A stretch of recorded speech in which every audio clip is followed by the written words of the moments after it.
So, dear friends, dear colleagues, welcome to the last talk of the fourth season of the OWOS seminar. So today's speaker is one of the co-organizers of this seminar series, Mathias Staudigl from University of Maastricht. So just some words about why is this the last talk. So, I mean, as we said at the beginning of the series, we will stop it once there will be conferences, meetings in physical presence. And we already heard that there are some plans in the beginning of May and also later over the whole summer. So, of course, not clear what will happen in autumn or during the next winter. But so we all have the feeling that we are going back to normality. And this is why, we should just switch to workshops and conferences and talks in physical presence. And of course, there will be many good reasons to continue with the series, but I guess that after a very long fourth season, a break is well deserved. And now coming to our today's speaker, Mathias Staudigl received his PhD in economics from the University of Vienna. And after his PhD, he was postdoc at the same university in two departments, mathematics and economics. And then he moved to Bielefeld, where he spent 5 years, and from Bielefeld to Netherlands, to Maastricht, where he was first assistant professor, and since 2019 he's associate professor in I guess it's a research unit or a group for OR and game theory, and then he moved to another unit, the unit for multi-agent optimization. Matthias is a good friend, and he's an expert in optimization, in game theory. He's working on deterministic methods and stochastic methods. And today he will talk about the Frank-Wolfe algorithm. Matthias, you have 45 minutes for a talk. Thanks a lot, Radu. And thanks a lot again for your hard work on getting the seminar running and keeping it alive for such a long time. And well, it's now my great honor to close this seminar indeed, at least on a temporary basis. Let's see, maybe we will come back to this format. And I would like to present to you some, well, not so recent work anymore. So this is already published work that we did together with Pavel Durekensky from the Weierstrass Institute and Shimrit Stern. These were the main co-authors of this project. And some other people were joining us and helping us in getting this project running. So the paper I'm presenting today is published in Math Programming a couple of weeks ago, and there's some conference versions around this project as well around. So if you're interested in getting to know the details, please look at the papers published around it. You will find the references all in the slides, which I guess we will share on the website anyhow. So you'll find all the references in there. To motivate my talk, I would like to start with, well, the thing we are all doing in this moment, right? We're all thinking about optimization methods for machine learning kind of problems. So the basic machine learning kind of problem that you all know about is a finite sum minimization problem, where we have a set of cost functions or loss functions for each data point, which depend on a parameter X you would like to learn, and we add some regularization. That's the classical machine learning model that we all know by now. And typically what is, of course, the challenging aspect from an optimization perspective in these model problems is that both the dimensionality of the parameter M, but also the size of the data set M is usually huge. It's a massive optimization problem. Okay, so that's why, although most of the formulations are in the completely convex setting here, the standard interior point machinery is not a suitable machinery for these kind of problems, sheer because the problem is too large to make them very nicely implementable and scalable. So that's why first order methods actually have been promoted as one of the most promising and interesting solution techniques for these large scale problems. And what we know, we discussed this already many times in this seminar, of course, first order methods are nice because essentially the information you need to run the methods are encoded in the gradients of the functions and maybe some other properties around the geometry of a feasible set if you have constraints. But in principle, everything is from a computational perspective tractable in morally speaking, at least. There are some challenges, of course, but morally speaking, first order methods are the tool to go here. However, we know they are slow. The convergence rate of a typical first order method is sublinear. In a strongly convex case, you might prove linear convergence results. And what is bad here in some sense, the convergence rates depend on the condition number of the problem. So usually when the loss function is in some sense a Lipschitz smooth function, so the gradient is Lipschitz continuous, then there's a trade-off encoded in this ratio, the condition number of the function between the Lipschitz modulus of the gradient and the strong convexity parameter, which is encoded with the mu, the regularization parameter. And of course, these numbers can be quite small in some cases. So let's see what the basic trade-off is here. What we actually care about from a machine learning perspective is in some sense to get an accuracy statement in terms of this. So if X star is the solution you give me from the optimization routine you're implementing, and if X naught would be the ground truth, say, think about a linear regression problem, for instance, then the typical variance bias trade-off we are facing here is encoded in these two terms. So the variance depends on the condition number and the problem size, and there's a certain bias. So you would like to minimize this variance bias trade-off, and the way to minimize that is usually done in terms of a search over a hyperparameter, the regularization parameter. So optimizing this variance bias trade-off dictates that you should choose the regularization parameter mu reciprocally to some quantity like the square root of m. All right. So what do you see here then? Mu typically, because m is big, the mu, the regularization parameter, is typically quite small, whereas the Lipschitz gradient is quite large.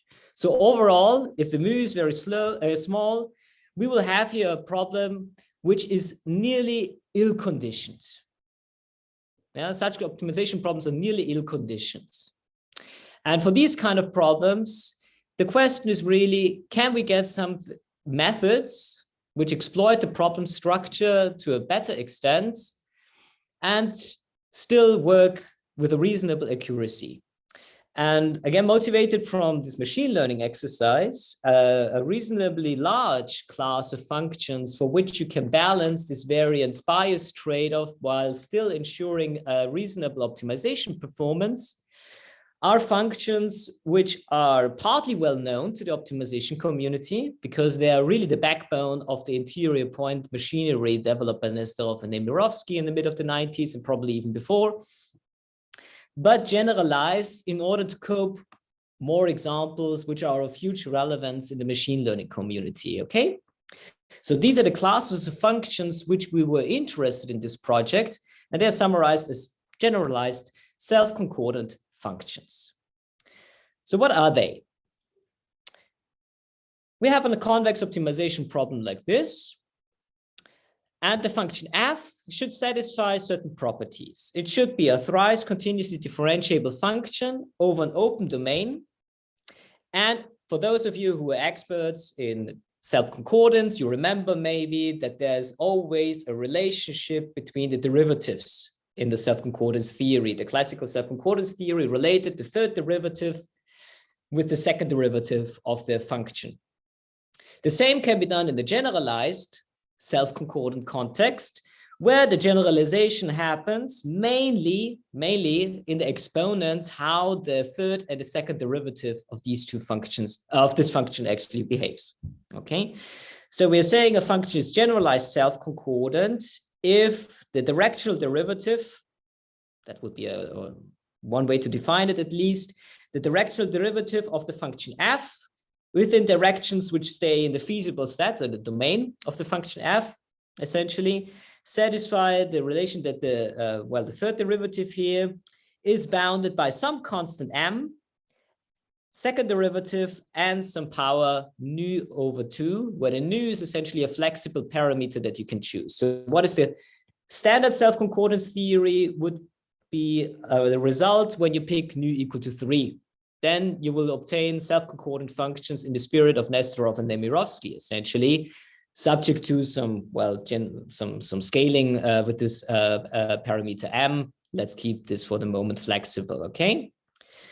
But in many cases, we have statistical loss functions which not necessarily have a scaling with nu equal to 3. Let me give you examples. The logistic loss, one of the classical statistical loss functions appearing already in classification exercises, is a generalized self-concordant function. So you have this loss function, everybody knows that, and this is going to, you will see that this is a generalized self-concordant function when either nu is equal to 2, but in this is a knife edge case, you could also think of it as a function with nu equal to 3. The robust regression problem, where essentially the loss function in here is replaced with some Huber kind of loss function, is also a generalized self-concordant function. This example is one that I like a lot. That goes back to a paper by Mike Todd, who proposed this statistical loss function to solve some support vector machine problems. It's called the distance weighted discrimination. And here you have really an example with a self-concordant, generalized self-concordant function where nu is between 2 and 3. We can pin it down exactly. I don't remember exactly the number.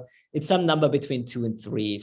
In the paper, you see the exact numerical value that nu has for this function. More examples are, of course, log barrier type of constructors, so the classical self-concordant type of functions. And they, of course, are also very important in some machine learning or in general learning kind of problems. So a logarithmic type of loss function like this, which goes back to the portfolio optimization problem by Kover around the 90s. This is, of course, a standard self-concordant function. This function is, of course, also challenging because it doesn't have a Lipschitz continuous gradient. It's not strongly convex over the full domain. So it's quite a challenging object for optimization methods based on gradients. When you learn graphical models, you usually have a statistical loss function, which looks like this. So you have a penalty for the positive semi-definite cone. And here you have some regularization. So this is the covariance estimation loss function that you usually encounter in these problems. But also in imaging, like Poisson inverse problem, you have a loss function coming essentially from maximum likelihood ideas of the Poisson distribution. You arrive naturally at the self-concordant function. Okay, so you see many canonical machine learning type of problems have statistical loss functions which are generalized self-concordant. And what is the challenge here? I think I mentioned this already for the portfolio optimization case because there it is crystal clear. These classes of functions neither necessarily have a Lipschitz continuous gradient, nor are they strongly convex. Okay. Yeah, here's some further applications. So, okay. Optimal design problems, so finding the minimum volume ellipsoid, a classical problem in convex optimization is also a class of a generalized self-concordant function. But also, okay, if you're interested, for instance, finding a feasible point in complicated sets, like in combinatorial domains like this, then you can also write down self-concordant barriers for these type of domains. This also goes back to work by Todd and Nemirovsky. Nestorov. So, okay. What is the challenge we are facing here? The challenge we are facing, what we were asking ourselves, can we come up with a projection-free method which provably actually converges for these classes of functions? And can we come up with some kind of complexity statements for these projection-free methods? Why projection-free? I will say something about this in a minute. Let me just put the record all the assumptions we are making for the rest of this talk. So I'm going to look at loss minimization problems where I have a convex function, which is generalized self-concordant with a new parameter varying between 2 and 3. So this includes the logistic regression problem, but also a standard self-concordant function minimization problem when nu is equal to 3. Okay, all these function classes are allowed. We'll assume that the problem has a solution. We assume that the feasible set over which we are searching for a solution is some convex compact set in Rn. So everything's finite dimensional. And we'll assume that the Hessian essentially is positive definite on the domain of the function intersected with the feasible set.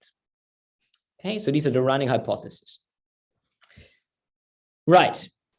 We are interested in methods which have extremely cheap iteration costs. Why? Again, this comes from the motivation from machine learning type of problems where the data are really appearing in massive amounts.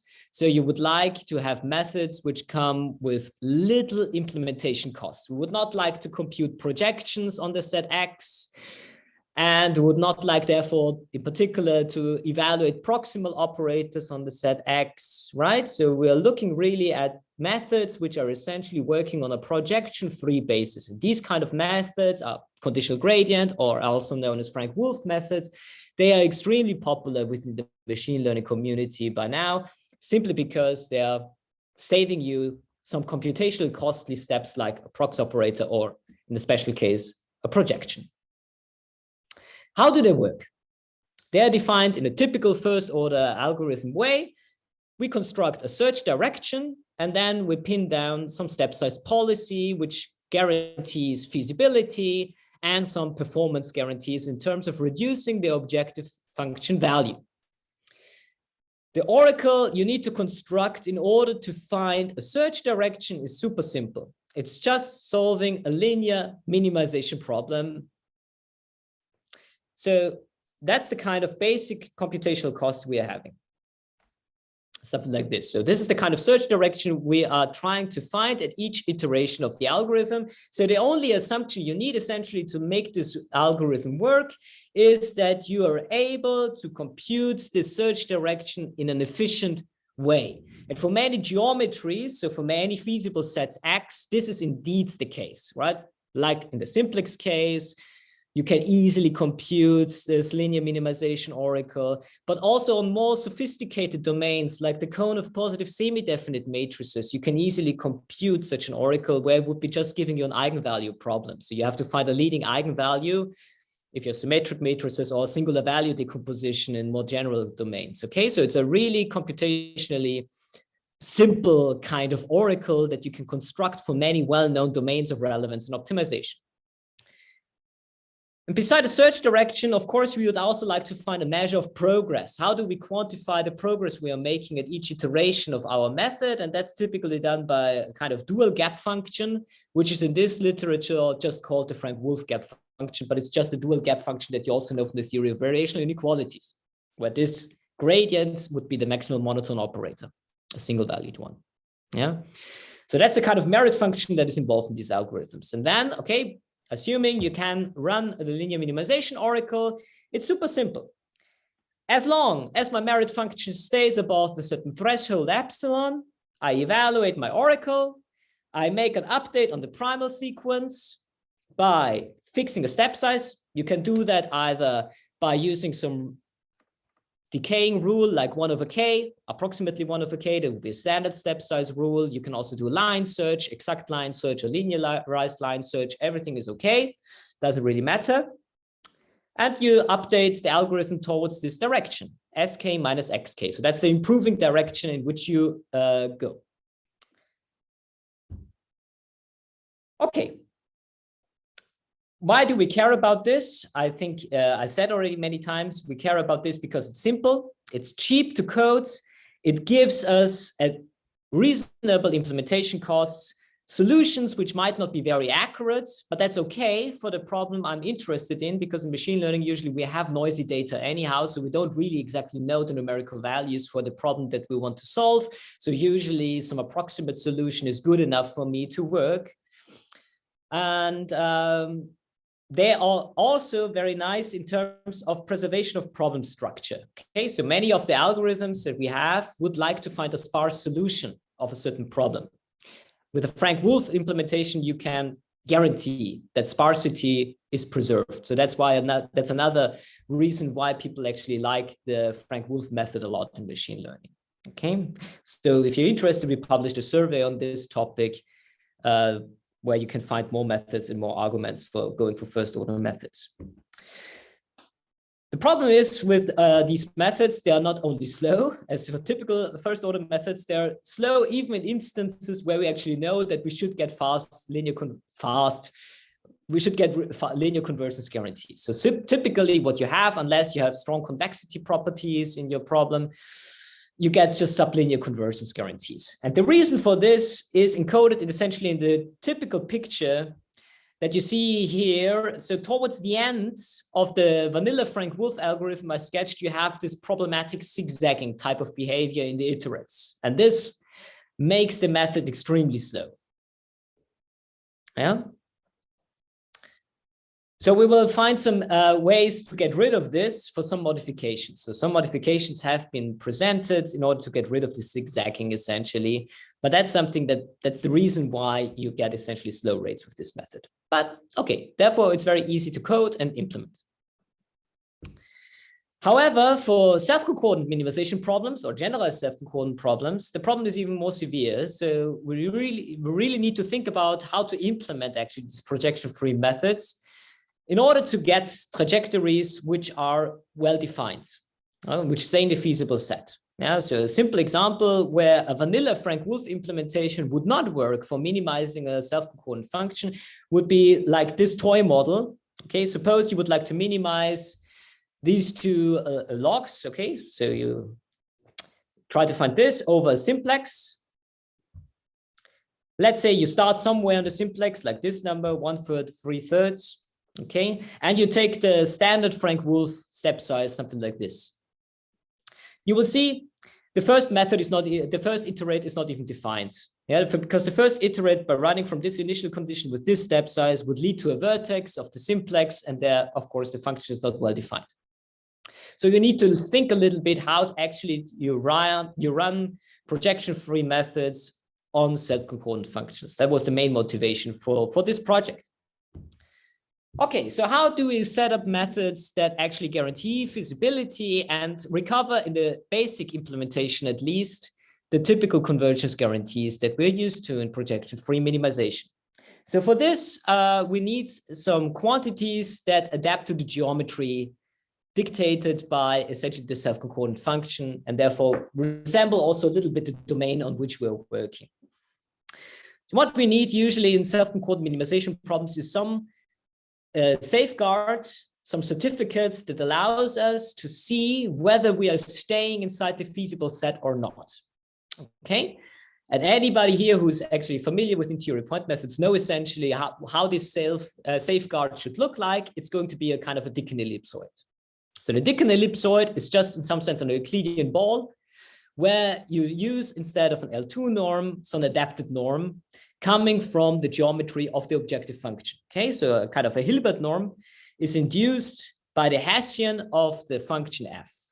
Right, so let's introduce this kind of function.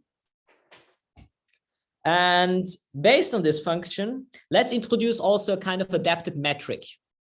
Okay, so I'm going to use a metric for all self-concordant or generalized self-concordant functions, which looks like this. So when nu is equal to 2, it's just my standard Euclidean norm. When nu is bigger than 2, I'm using this kind of twisted norm.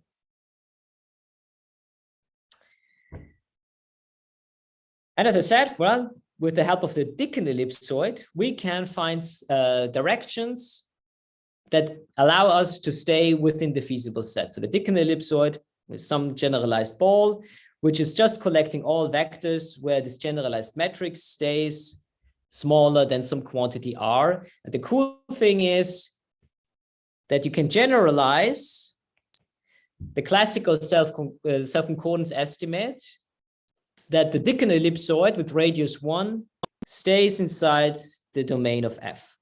Okay, that's the cool thing. So that gives us always a guarantee that our method stays feasible for the primal iterates. Okay, so that's a very important fact that we exploit in the construction of the algorithm. Okay, and here we go. So this is the basic algorithm, not completely, but at least that's a template. We modify Frank-Wolfe, the vanilla Frank-Wolfe, by fixing an initial point. We have as an input some generalized self-concordant functions for which we know the scaling parameter m and the self-concordance parameter nu.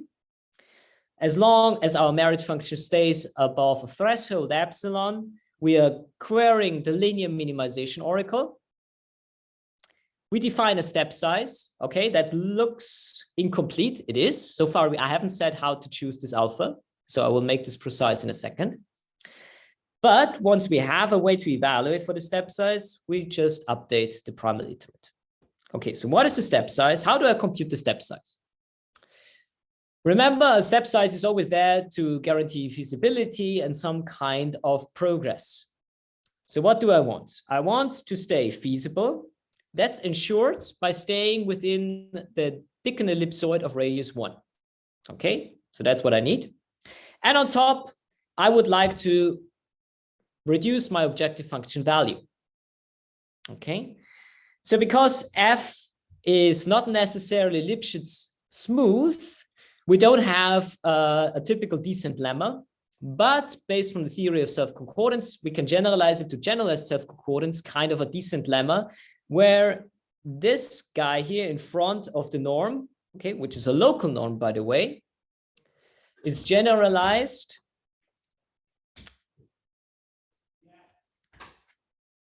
I'm sorry, I have no, somebody's knocking on my door. I'm sorry for this. Is generalized by a function which is defined for each class of generalized self-concordant functions. Okay. Now, this omega can be quantified explicitly.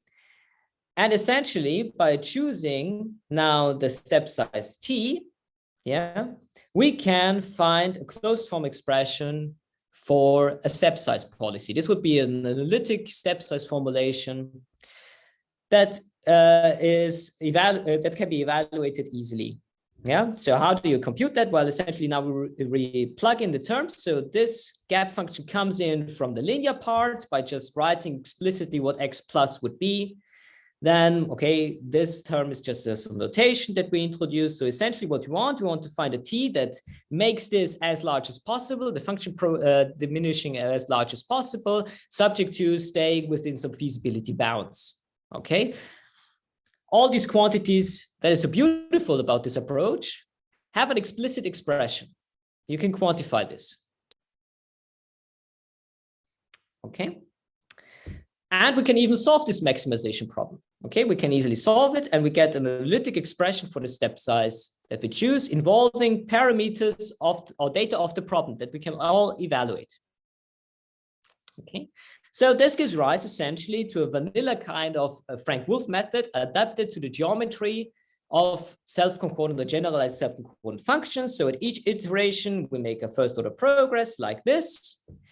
And this gives us automatically some convergence guarantees, some asymptotic convergence guarantees in the standard way. What about the complexity of the scheme?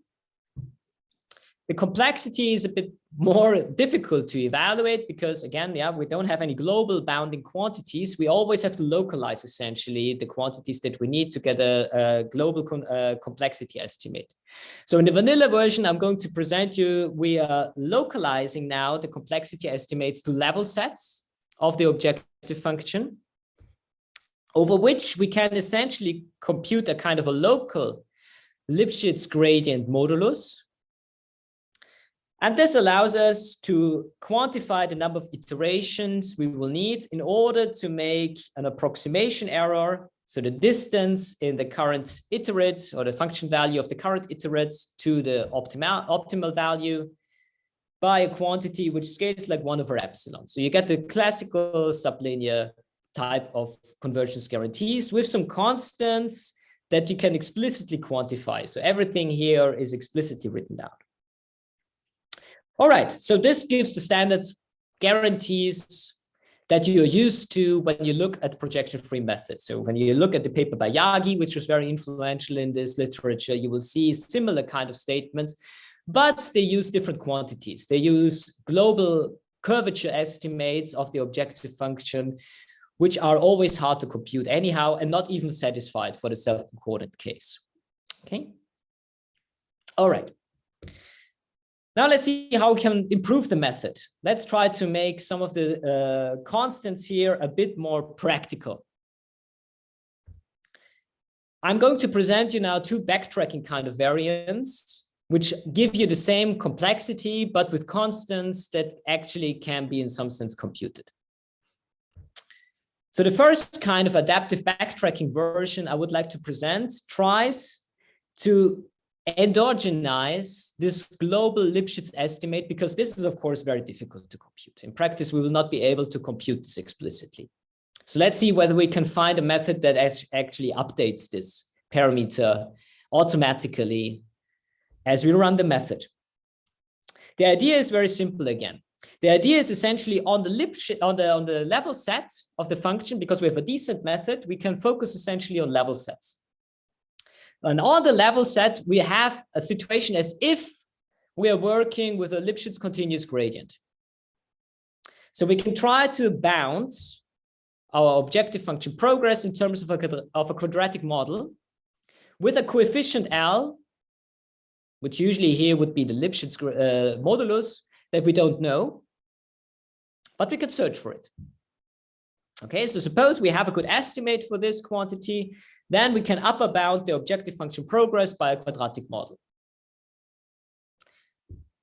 Based on this, we can essentially write down a backtracking kind of variant over the Lipschitz modulus, which says that, okay, we are running essentially a Frank-Wolfe method where simultaneously with the step size, we are searching also for local Lipschitz modulus and update based on the information we obtain by running this subroutine.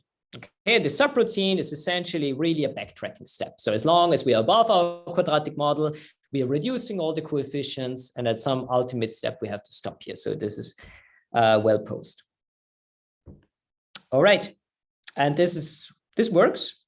This works quite nicely. So we get the same kind of a complexity, 1 over epsilon. But as I've announced, we have here constants which are very much resembling those that you would expect from Frank-Wolfe methods. So that's quite nice. Another thing where we could think about endogenizing information is by using really this information of the self-concordance. So remember, self-concordance is defined in our generalized self-concordance theory by two parameters. There was once a scaling parameter m and the exponent nu. So in the applications, usually we know the nu, we know that very well. But m is something we could try to adjust to the position where our algorithm currently is. So the idea is, can we come up with a method that backtracks essentially over the scaling parameter m? Okay, let's try it. How could we organize such a backtracking scheme? Well, basic is always finding a good upper model. What is the upper model we obtain just from the self-concordance theory? The upper model is something like this, where instead of the m, if you remember one of the previous slides, there was the m, the hard-coded parameter, so to speak. We now leave this flexible.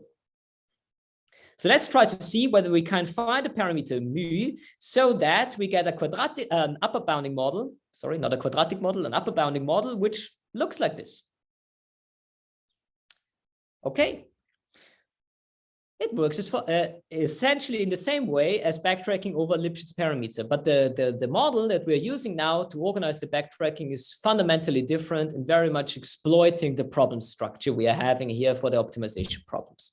So the first algorithm, so to speak, this one runs in exactly the same way as the previous backtracking version, but now the subroutine we are using to update the parameters, the step size, and the self-concordance scaling parameter m is essentially doing a backtracking over this derived upper model that you really need. Well, you can only come up with that once you have actually accepted the way how we formulate the problem that we are minimizing within this class of functions. And this works as well as a charm. This works beautifully. So we get a very similar statement as in the vanilla Frank-Wolfe version with a analytically given step size rule. But now these constants, which are structurally from a mathematical point of view, they're just the same constants essentially as in the vanilla version. But instead of the hard-coded M, there's some kind of an adapted M tilde now appearing here. So this is also a bit nicer to evaluate. And you will see, hopefully in the applications, I will convince you that this method works very nicely in many of the relevant problems we looked at. All right, so these were all the sublinear methods that we looked at. One is the analytic step size rule, which was essentially the basic rule or the basic template we then used for developing some adaptive backtracking kind of versions. How can we speed up the method? Okay, so linear convergence guarantees have been derived for some Frank-Wolfe methods under some strong conditions. Okay, just to summarize what is known or what has been established already in literature. So we know some strong convexity in the problem is always favorable to also accelerate even projection-free methods. So either you could have strong convexity in the objective function coupled with some interiority assumption on the solution, then this is a very classical result that you could get linear convergence. Amir-Beck and Shimrit, they generalized this where you also could allow for a composite model where you have a strongly convex objective subject to some affine transformation. There you also could develop some linear convergence methods based on correction steps, so on a waste step Frank-Wolfe method. If the feasible set is in some sense strongly convex, you can come up with methods which guarantee linear convergence. And in general, there's a quite nice survey by Emanuel Bonze and Francesco Rinaldi where all these methods are surveyed. All right, so for our methods to exhibit also such a faster kind of rate, let's particularize the domain, the feasible set over which I would like to optimize. And let's assume I have some polyhedral domain. Okay, so I'm trying to minimize my generalized self-concordant function over such a polyhedral domain. The first method we looked at was inspired by a quite nice idea, which turned out to be practically not so easy to use, but theoretically speaking, it's a quite nice idea. So that goes back to a paper by Dan Garber and Hassan, where they're saying, well, what is the basic reason actually why Frank-Wolfe methods are so slow? The reason is essentially we need to use step sizes in the basic version, which go to 0 in order to, well, get enough progress. That's essentially the reason why they're so slow. So is there a way to ensure along the way, so while we're computing the iterates, to control for the distance we're actually making in the progress we are making, yeah, and keeping the step size, the alpha, bounded away from 0. Then we could get a fast method. And the idea they had is, well, if you restrict the linear minimization oracle by adding an additional penalty so that my search direction is not too far away from the current iterate, so precisely speaking, there's some radius which you will update dynamically over time, so that given my current position is X and my target is S, I'm staying within this ball, then there's a way to construct a step size policy that stays away from 0 and exhibits a linear convergence guarantee. Okay, so there's local, that's why it's called a local linear minimization oracle, is exploiting essentially some geometric facts of the polytope over we are minimizing. But beside that, it's just a linearization oracle added or augmented with these safeguards that we're staying with a ball inside a ball of a certain radius R. All right.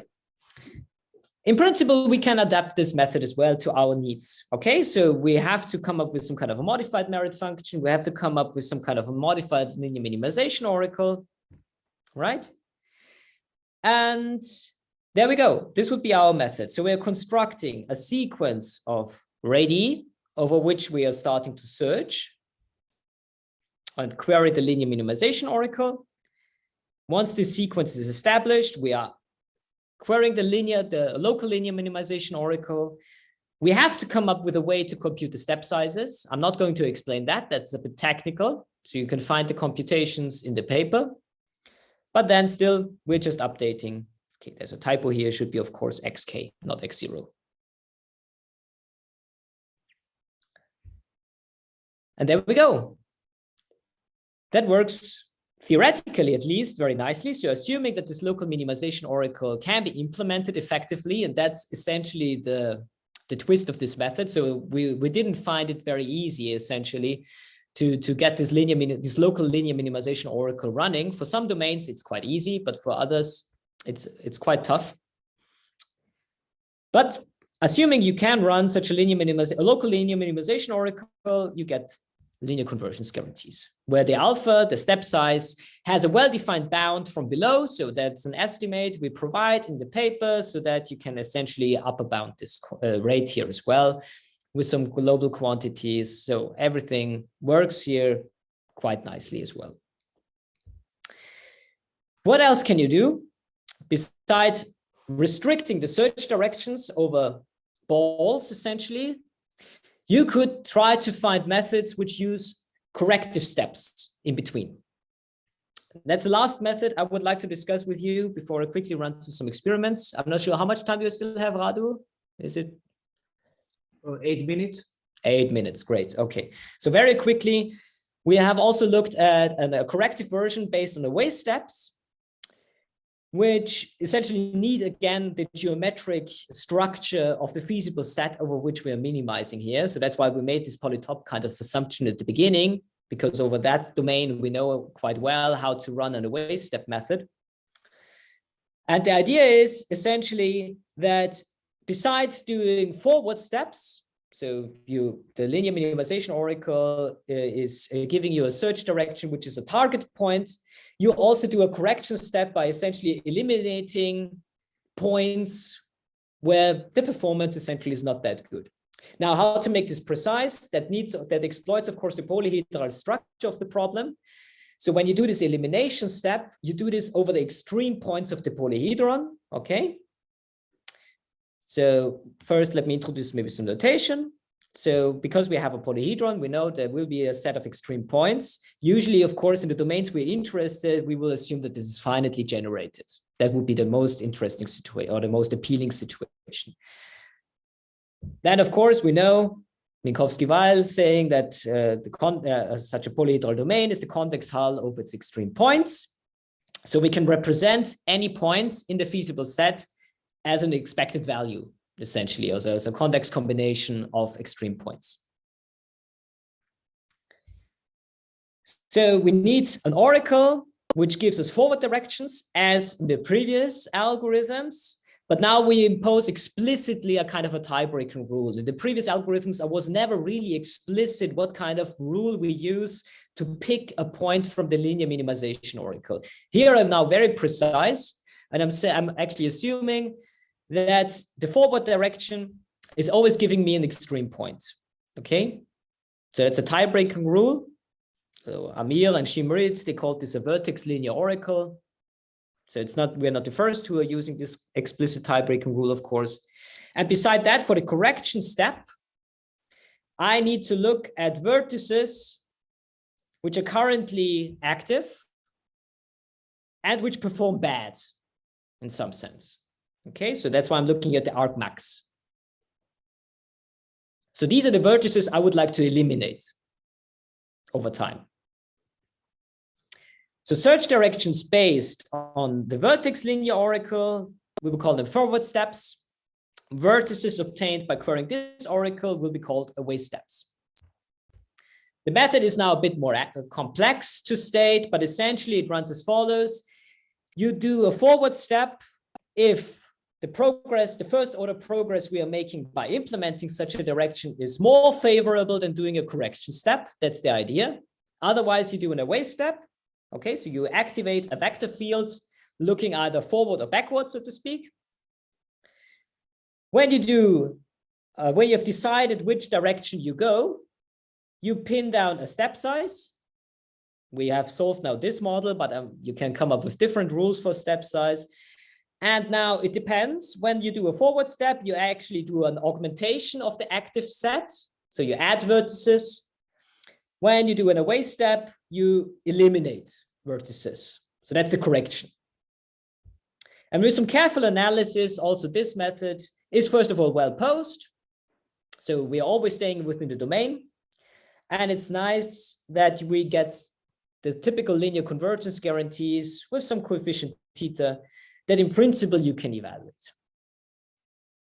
But we never use these quantities by running the algorithm, okay? So they just appear in the rate, okay? We never need them really to run the algorithm. All right, so let me give you some examples. We have actually done some extensive experiments with the method. So let me first maybe show you the most, because I'm running out of time, so let me show you the most interesting experiments. So first, we've conducted experiments to see how sensitive the algorithm is actually to the specification of the problem. At the beginning of my talk, if you remember, I've talked about this example, the logistic regression example, and I said already there that in principle, you have here a choice, what kind of generalized self-concordant model you're using. Either you think of this as a generalized self-concordant minimization problem where nu is equal to 2, or you think of it as a generalized self-concordant problem with nu equal to 3. Okay, you have this flexibility. That's very special. And by the way, so this, we are not the first who realized this. So this goes back to a very influential paper by Francis Bach in 2010. Who actually was the starting, which was the starting point of this whole literature, essentially. All right. So how sensitive is the model towards this model specification? Well, here, I hope you see that well. Let me maybe make it a bit bigger. So here we compared the algorithms, all the algorithms we constructed for different values of this GSC parameter. So let's maybe look at the, let's see, yeah, maybe here. So here we are plotting the error we're obtaining, so the accuracy we're obtaining after the algorithm run for a certain amount of time. Okay. There is a nice proximal Newton method by Kwok Tran Din and Forconsefer and this whole group, which can be also implemented for this kind of problem. So we can benchmark our method with a fast proximal Newton solver. And of course, I mean, prox Newton is of course much faster. That's not a surprise. But what is surprising, so the away step method, what is surprising even for prox Newton, you see, this is, if I see it correctly, yes. So the line here is when nu is equal to 2. This line would be prox Newton when nu is equal to 3. So you see, you make massive gains by running the method with a self-concordant parameter nu equal to 2. Why is this? Well, because all the step sizes depend really on the model. So if you have some, well, misspecified some since the model, you're making a loss, essentially, in terms of the performance of the method. How do our methods react to this? So here you see the away step method. So this is the away step method where nu is equal to 2. And this is the away step method when nu is equal to 3. So a similar kind of observation as for the prox Newton. So when you have the right model, you can really make massive improvements in the numerics, in the performance of the scheme. And we found this is a quite interesting observation, which I think is important for practical purposes. A similar observation can also be seen, of course, when you just look at the CPU time, right? This should be, it's a parallel kind of observation. So everything what you see on the left-hand side of this panel is equally also seen in the right-hand side of the panel. Yeah. What is also quite nice here maybe to see is that also even the vanilla version of the Frank-Wolfe method that we developed, where we don't have any strong reason to believe that this works very well in practice, as for large iterations, so asymptotically, so to speak, it actually works almost like an adaptive version, like the backtracking versions. In the beginning, you have some deficits, but then it catches up. It's also quite nice and interesting observation. Let me illustrate maybe results for some problem where we really also have a function class which is not standard self-concordant and which is in some sense new. Okay, so it hasn't received much attention. So it's in this nice paper that I all recommend you reading, where they actually advocate the use of this statistical loss function for solving a support vector machine problem. It's of course quite old already, but still it's an interesting experiment and an interesting innovation. So what happens here? So first of all, we constructed here some kind of performance profiles to illustrate really how the method works. So let me maybe illustrate first what is happening, explain a little bit what is happening here. So here we have constructed statistics that told us how many data sets the method was able to solve, so to speak, for a given accuracy. So 1 means all data sets are solved. Everything below 1 gives a fraction of the data sets that we used here, where this algorithm was successful.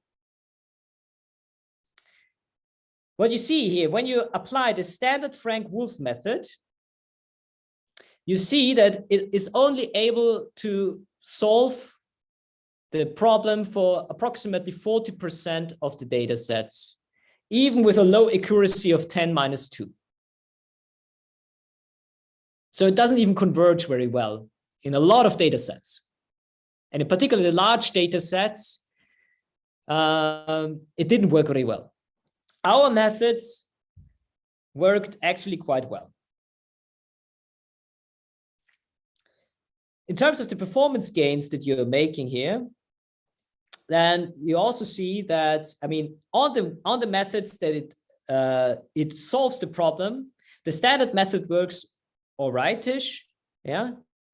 But even here, we see actually some quite nice improvements by using our away step or adaptive formulations. So also here, we have quite strong support that our algorithm, which is really exploiting the problem structure, works quite well. For covariance estimation, the results look quite interesting, actually. So here you see that the away step method, for instance, looking at the number of iterations we need, is the fastest. So here we constructed again a statistic where essentially the curves are ordered according to the performance. So the lowest curve would be the fastest method. That's what this graph is showing here. So again, a kind of a Prox-Newton method is super fast, of course, and the away step method works in the best way for all the methods. In terms of the time we need, it's even very fast to implement. Okay, so that's a CPU time, very fast. And in terms of the, well, solvability attitudes of this method, it works also very nicely. All right. So that's it. So there's a bunch of methods tailored for solving generalized self-concordant minimization problems. So as I said, this is was joint work with Pavel and Shimrit. So one of the predecessor studies appeared in ICML already some 2 years ago. This came out a couple of weeks ago in Math Programming. If you're interested in seeing the details behind that, which of course skipped here during the talk, you should look at mainly the journal paper, of course. And maybe as a closing, so after we finished working on this, there have been some recent developments around this work. So there's some new preprints out there by Sebastian Pokuta, who also developed algorithms along this line, and also by Rob Freund at the MIT, who are working on this. So we received some momentum on this method, and yeah, we were quite happy also working on this. Okay, thank you very much for your attention. Thank you very much, Matthias, for interesting talk, for very impressive numerical results. Yes. So are there questions?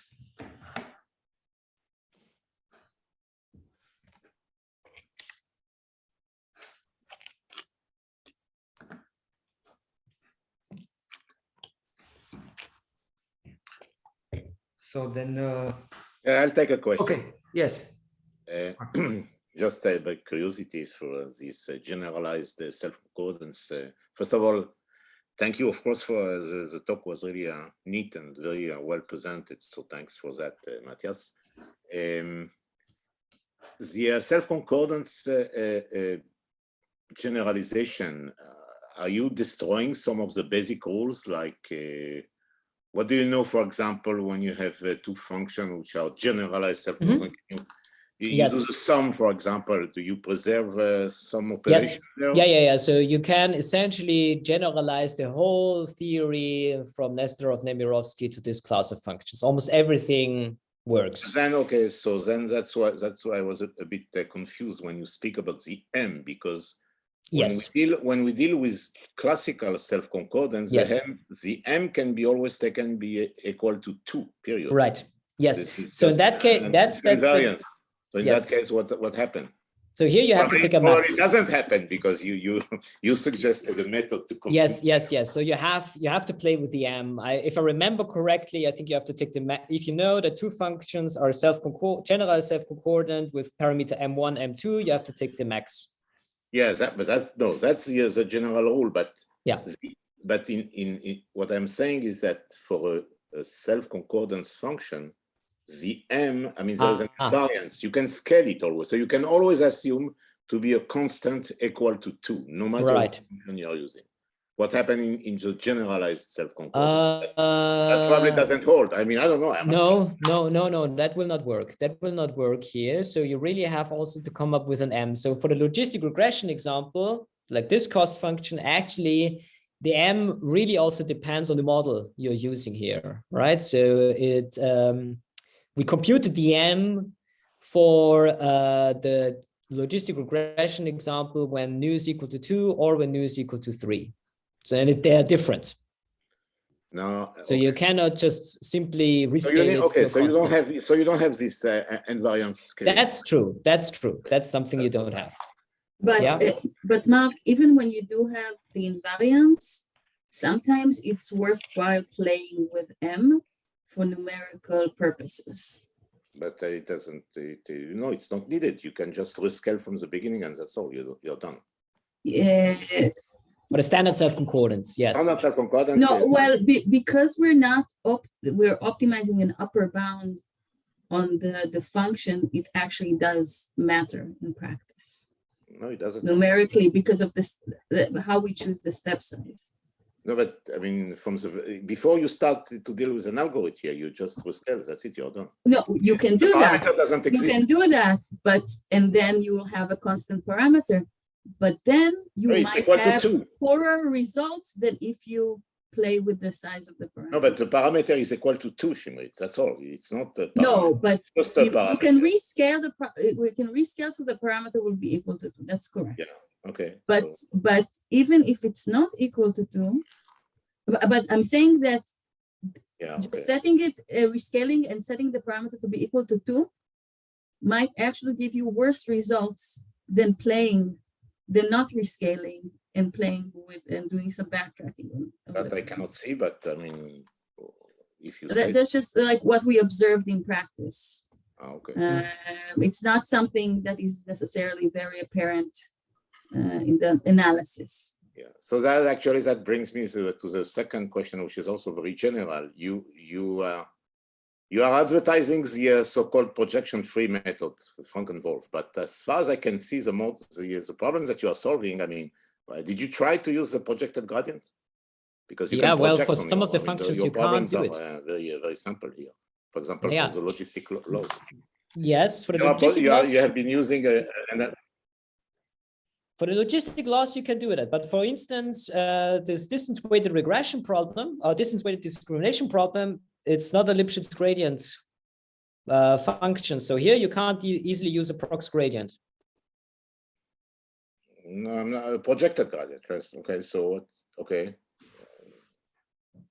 Yeah, we do compare to a version of the prox gradient. Yeah, but Mathias, you're solving your problem on a compact set. Yes. So on a compact set, I don't really need global Lipschitz continuity of the gradient. True. Local Lipschitz continuity is enough. True. But you don't even have it on the compact set. You only have it on the domain, which you don't, on the level set, which you don't know in advance what it is. No, but you're using here a feasible method, right? No, but the feasibility when you do projection, for free. When you do projection, you are using a feasible method. So yeah, when you're solving the problem on the compact set, you don't. No, but it's not. But the domain is in the compact set. It somehow intersects the set. Yeah. So it's not. It doesn't include the set. you can just. So if you project on the set, you might still get a non-feasible point. I'm not sure I understand what you're saying here, but because your argument is not defined if it's not in the domain of the function, so I don't understand what you're saying. No. I mean, that's Matthias, maybe you can explain it better. Contradiction here on the no. what you're saying. So in principle, I agree. So you would, in principle, you could perhaps use some kind of proximal gradient method, but still, I mean, it would not be very easy to do because. I mean, I'm not criticizing your work. I'm just as a no, that's fine. I'm a general question on the so-called conditional gradient algorithm. Usually, the so-called linear oracle that you have to solve is most of the time equally difficult. Yes. With doing, I mean, wherever you know how to compute it, you also know how to compute a projection. Fair enough. Okay. Fair enough. Fair enough. All I wanted to say. No, but Matthias, there is a little point here, because the way we choose our step size makes it so we're in the domain of the function, of the objective function. And when you use projected gradient, what are you projecting on? What do you mean? So you need some kind of Lipschitz constant, and you need to project on the domain. Yeah, but you can go around this by using local results, Shimrit. Okay, it doesn't matter. That's fine. Fair enough. I also think, Mark, I honestly think in principle you could use some kind of a projected gradient method, but definitely, I mean, there is an issue here. You can even do it in a non-convex case, Shimrit. So don't worry, that's fine. So sorry. May I? I think it's my presentation, so maybe I can take over. So I agree. So in principle, it would be interesting to try some kind of a prox method or projected gradient method here, but definitely you have the minus q here, right? And this is a support vector machine problem. So it's not unlikely that you really hit the boundary. Oh, fine. And then the gradient explodes. Anyway, I'm just, generally speaking, I'm just trying to, see the, generally speaking, I agree. If you just, because eventually the conditional gradient is indeed extremely simple. Yes. But the overall picture of the method that you, in order to implement your algorithm, is highly complicated. Right? I agree. So the reason why it's highly complicated is essentially to avoid the singularities. That must be No, you want to avoid the singularities that you have in this function, right? So that's something we agree, right? That's what you immediately see, that here, if this hyperplane on which you're actually separating the data is really where you're really at the boundary, then your algorithm has troubles because you are on a singular point.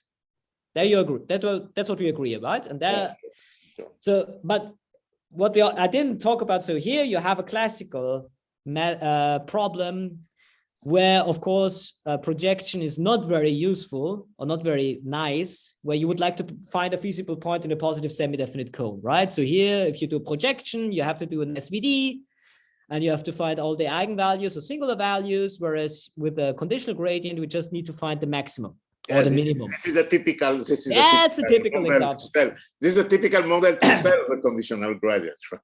That's a typical selling point for the conditional gradient. Yes, we agree here, right? So we also have tried this method, and it works like a charm as well. Okay. But by the way, to avoid the global Lipschitz continuity, of course, we can use the no-lips. No-lips, of course. Yes, we could do no-lips. Yes, we didn't do that. That's also another option to overcome. But still, the ill conditioning, I'm not sure how you get rid of this. Even with no lips, if you have singularities, I'm not sure. I don't know. I mean, I'm just saying. I mean, so but of course, yes, fair enough. Fair enough. Yes, well acknowledged, of course. Okay. But so just as a follow-up, are you quantifying the effort you make to solve the linearized problem? So you mean numerically in the experiments? No, not only, also theoretically. Or is it well, that's well known. So you have complexity guarantees for the domains where conditional gradient is a very appealing choice. So okay. Standard things. So that's nothing we need to do. So even the paper by Yagi, you have a long table where for domains you have theoretical complexity results for querying the linear minimization oracle. So that's well known. But is this then reflected by the final rate, or let's say like by the So no, I mean we count the iteration complexity, not the computational complexity for each iterate. Yeah, so that's not reflected in the plots here. Mm-hmm. Sure. That's always the debate I have here with my colleagues in computer science. Okay, and numerically, Matthias? Numerically, so that's Shimrit probably can answer this even better because she was really the person behind the numerics here. But I guess your one implementation was not so difficult to do. Okay. I think the CPU time is a good it gives some indication. Yeah, so for the CPU, exactly. So the CPU time is not really the per iteration time you would need to execute, I don't know, to compute one update, but you see already here, right? So you see it's the CPU time is here, the average time against the average error. So for the away step, it's relative. So this is all relative. Okay, as I said, I tried to explain. So these are kind of performance profiles we constructed here. So relative to other methods, it's much faster in terms of CPU time. Mm-hmm. But okay, yeah, as I said, my colleagues in computer science have a different way of counting actually computational complexity per iteration. So they would also ask similar questions. But in terms of the iteration, it's quite easy. Okay. Henry Borkovich. Yes. At the beginning, you were discussing ill conditioning for. How did you choose mu at all? Was it an L curve type of motivation? Which mu? I'm sorry. What are you referring to? In front of the regularization. Here for the logistic regression. Yes. How did we choose the mu? I think that, yeah, okay, we've chosen it in the numerics, you mean? In numerics, we just chosen it as I can look up the value. It's just a numerical value, a constant. But the motivation is ill conditioning. Right, yeah. So the mu is very important. Absolutely. So we have chosen it even mu equal to 0 in the numerics. So the hard case, actually. So it's not even strongly convex.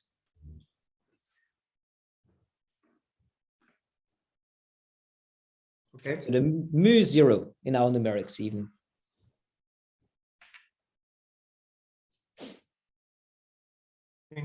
Doing the regularization, why do you choose mu equals 0? Mu equal to 0, well, that was the hard case, right? So that's the hard case where essentially the problem is really ill conditions and regularization can be still encoded within the feasible set. So we minimize it in the numerics over the L1 ball. So that would be kind of a sparsity promoting constraints. Then if mu is 0, you're allowing X to be very, very big, which means essentially make any round-off error, any noise in the problem. Unfortunately, I hear you very well. I don't hear you very well. I don't know. Yeah, I'm sorry. Just say it again. Right. So you're saying we're making X very big. Yes, in principle, that's true. We are not having, but it can't be too big because again, we are on the L1 ball with a fixed radius. The norm of X, if you allow the norm of X to grow very large. No, because we are in the noise to explode, right? No, we are minimizing this over the L1 ball with a fixed radius. Okay, where we took the radius 10. So this is just objective function. There is also a feasible set. There's a feasible set. So you have a norm constraint in the yes, feasible. let me go to the experiment. So to make it very clear. So we're minimizing this, you see? We're minimizing this over an L1 ball with radius R. Okay. Okay. So we have, if you want, this is a kind of lasso. But the lasso kind of penalty is in the constraints. Okay? Yeah. Thank you. Thank you. Are there other questions? So then let us stop here. Thank you, Matthias. Thank you very much for a nice talk. So we had another great discussion. And then, yeah, this is, as I said, this is the last talk of the 4th season of our seminar. And yeah, probably also the last of the whole series, but this would be just good for the whole world. Then this would mean that there is no corona anymore. There will be no corona anymore. But yeah, of course, if the autumn and the winter will be as complicated as in the last 2 years, then we will be back. So I'd like to thank to the participants for being with us in the last 2 years. Hopefully we'll come back to visit you to eat a strudel in Vienna. Okay, yes, yes. This would be the alternative. Yeah. So we will either meet in Zoom for OWOS, or we'll meet in Vienna for strudel. Or in Israel for strudel. You also have nice strudel.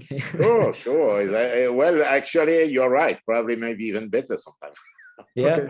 Okay. I don't know. I mean, I'm not. Yeah, remember, I was in the Austrian embassy in Jerusalem, and they had a very nice strudel there. Okay, look. Yeah, that's probably true. Yeah. Okay. Okay. Well, thank you. Let's hope for better times and for corona-free future. And so we'll stop here, and then hopefully we'll meet in presence at next workshops, conferences, and so this is what I said 2 years ago, that we want to invite all the speakers to Vienna. Now I kind of expected there are less speakers than we finally had, but why not? I mean, this is still our plan to organize something in Vienna once this will be possible. Yeah. Okay. Thank you very much. Thank you, Radu. Thank you for running this with passions for over almost 2 years. That's this is plus true. minus. So thank you to all the speakers. Thank you to all the participants. Yes, this is so indeed. So we started 2 years ago with Mark's talk. Yeah? That's right. Yeah. April 2020. Yeah, that's history. Okay, this is history already. Yes. Okay. All right. See you. Bye bye. Bye bye. Goodbye. Thanks.